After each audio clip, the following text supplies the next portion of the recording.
Okay, it's very much appreciated that you do come through and stop at Woodner. We've had some devastating things happen in our community in recent years, and we feel that it's very good to make people aware, and that all you people are riding around Australia to do that. That's really wonderful. It just is a brilliant day to be out doing what you're doing, and in the meantime, while you're doing your riding and you're talking, the focus being around raising awareness around the depression and mental health aspect is just something I cannot stress strongly enough from a school perspective. We've got all our youth growing up and having this sort of aspect to have to work with probably a little bit more intensely in lots of ways. When things are not going so well in your family with financial situations, when workload at school is building up, or when social problems arise with electronic media like Facebook. Mental health awareness is part of our learning at school. We know that it is important to recognise when someone might be feeling down and needs an ear. Depression and anxiety can be helped, and it is through us realising it that our friends and parents or classmates who suffer it can be supported. Thank you, Black Dog, for being here to support us, raising our awareness about how to get help, and for being here in Woodner today. We hope that you have a safe and productive ride around the country. Thank you. The importance of getting the message out to young people was made all too clear to one rider early on in the trip as the team arrived in his hometown of Townsville. My wife and one of my sons came and met us in Ayr and rode back with us, and I was really proud. I was really pleased to have them riding with us. I went home that night. I spoke to one of my other sons about having breakfast, and that next morning, and we were laughing and having a good chat on the phone. When I went to bed that night, the world was in a good place. I awoke in the morning, some dark hour of the morning, to my son showing my wife, the son who'd ridden down with us to Ayr, showing my wife a text message. He sent a text to both his brother and to a friend of his, assuming that his brother would sleep through the text message arriving, and that his friend would also sleep through it, so it wasn't meant to be seen for a few hours. Fortunately, both parties, my son woke up and heard the text message and read it straight away. The other lady was on her way home from work, and so she got it straight away. She immediately deviated and went to his place, knowing that something wasn't right. The girl arrived before I did, and he was basically standing on a chair. She rang as she was walking up the driveway, and he answered the phone. That basically saved his life. Had she not gone there, had she not arrived before me, I might have arrived to a very, very different scene.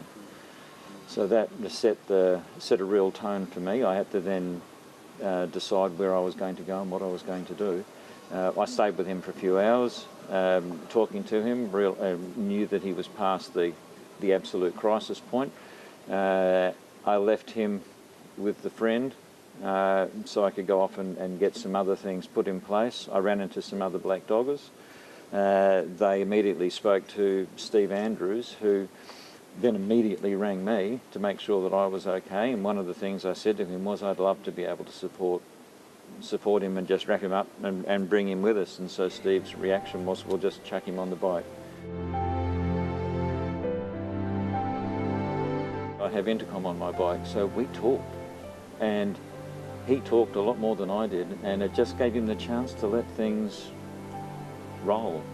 And he was talking about things that even to him I think were quite a surprise, that how far back things had been building for him for a long, long time. It gave him a chance to, with nothing else to do but sit on the back and talk to me and listen to music. It gave him a chance to work through things in a safe environment. And of course, as we're travelling, he met all the other black doggers, and the one big thing he said to me when he left at the airport knowing that I've had depression and knowing what I've been through for the last few years, he was in a state, and he said to me, I felt I was alone. Now, having been on the bike ride and talking with all the other black doggers, and having got, you know, addresses and phone numbers, and people have been keeping in touch with him, the one thing he said to me at the airport was, I don't feel alone anymore.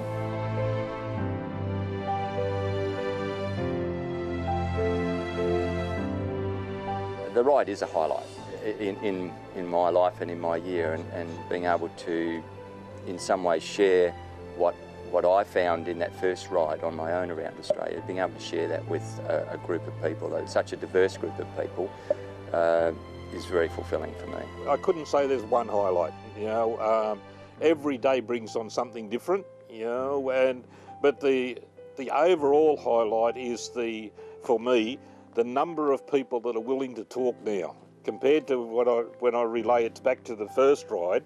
You know, that awareness has been beyond, I think, anybody's expectations. You know, and everywhere we go now, we're recognised for what we're doing.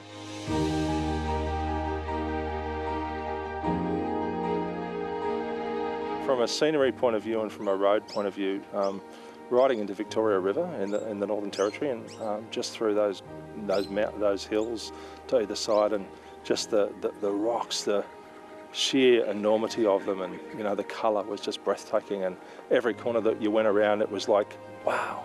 And you go around another corner and it was like, wow. And you know, I was singing an old Christian hymn as I came around the corner, thinking, you know, how great thou art, because I was just thinking of my Creator, and you know, that he had created all of this, so that was pretty awesome.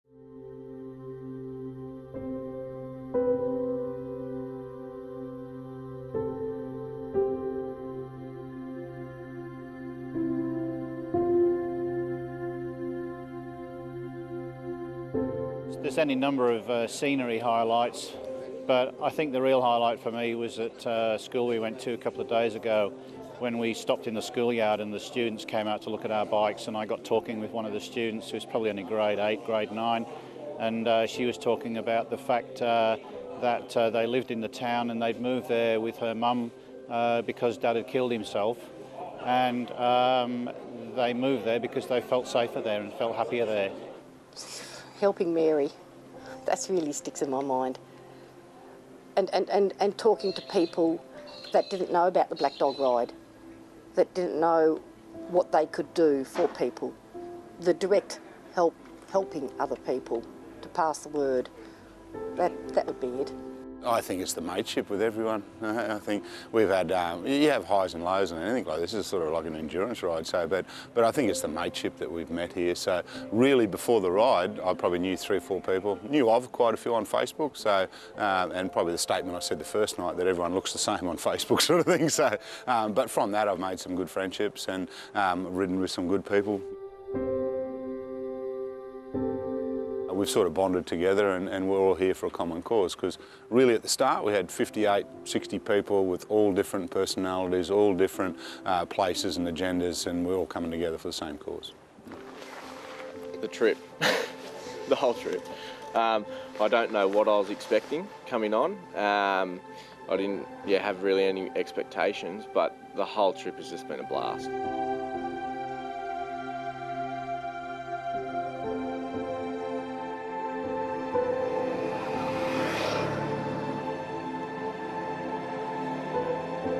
The highlight of our year is coming together as a group. We spend so long behind the scenes talking to people via email and phone, and it's so good to catch up and see those faces and get to know those people. And going back home, away from this great bunch of people, that's going to be sad, it's going to be tough. There's just a pang of, wow, you know, we've come so far and now it's all over. But you know, I have made some friends for life, just solid mates. I'm going to miss a lot of people. I've made some great friends on this ride, but I'm confident that we'll catch up with each other.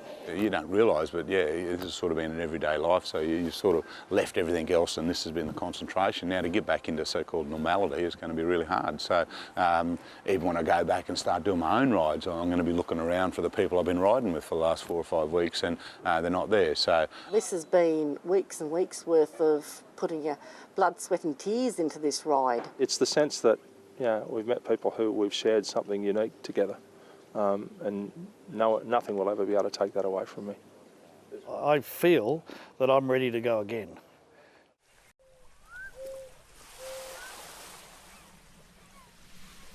The last leg of the ride, as we came into Bondi, down to Bondi Beach, was surreal in a way. It was the end of 32 days out on the road, through thick and thin, ups and downs.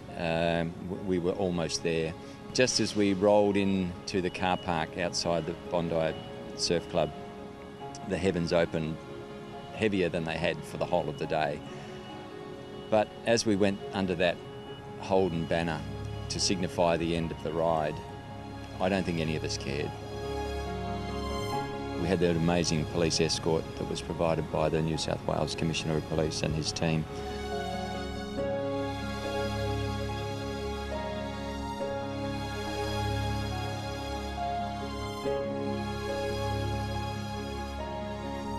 It was the culmination, it was the end of an amazing journey, of an amazing experience.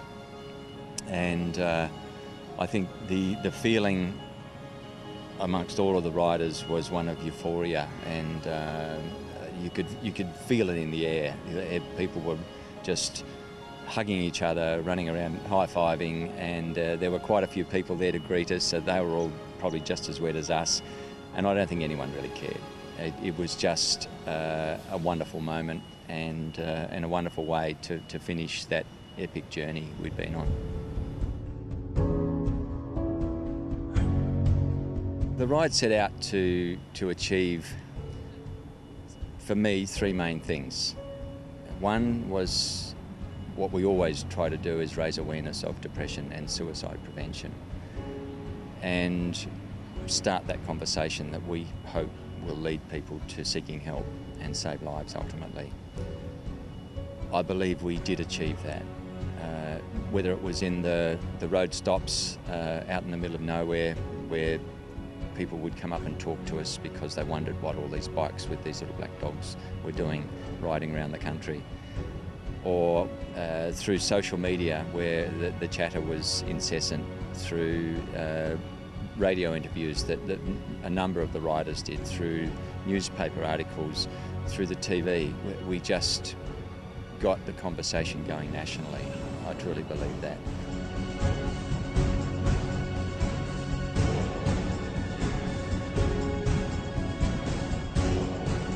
We also set out to raise money for Lifeline and for Mental Health First Aid, and we've raised over $400,000. I think the money's still coming in, and I know that money will go to good effect. Lifeline will use it to develop or extend their online crisis chat service, which is doing a wonderful job, particularly with young people and particularly in the regional areas. Mental Health First Aid have a fantastic teen program that they're trying to roll out into underprivileged schools around Australia. The money that they get will help them to do that. So I think we succeeded in the fundraising. And the third one, and it's probably a little bit selfish, but we wanted to have fun. We wanted to have a great ride. We wanted to have a great adventure. I think we all had that. So I think it was a success, beyond my expectations. The dust's now settling on our 2014 Black Dog Ride around Australia, and we look to the future. We look to 2015. This year we had 31 rides. Next year I think we've already got 40, maybe 40 plus. And we could have 8,000 to 10,000 riders taking part in that ride, so we're looking forward to that. And we move on to August, when we'll go back to the Red Centre again but it'll be a little bit different next year. We're actually going to go to Uluru. And then just after that, virtually straight off the saddle and on the plane, we're heading to the US for our first international Black Dog ride. And we're going to be riding from New York to LA in 21 days and taking our awareness raising and our Little Winstons and our Black Dog ride shirts and caps, and we're going to travel across America, and we're going to start a conversation over there, which we hope will have the same effect as what we've done here in Australia. Who knows where it will go beyond that. We're excited about the possibilities of visiting countries all over the world to take the Black Dog Ride message, to raise awareness, to start the conversations. Depression and suicide are universal problems, and I guess we're the universal messenger.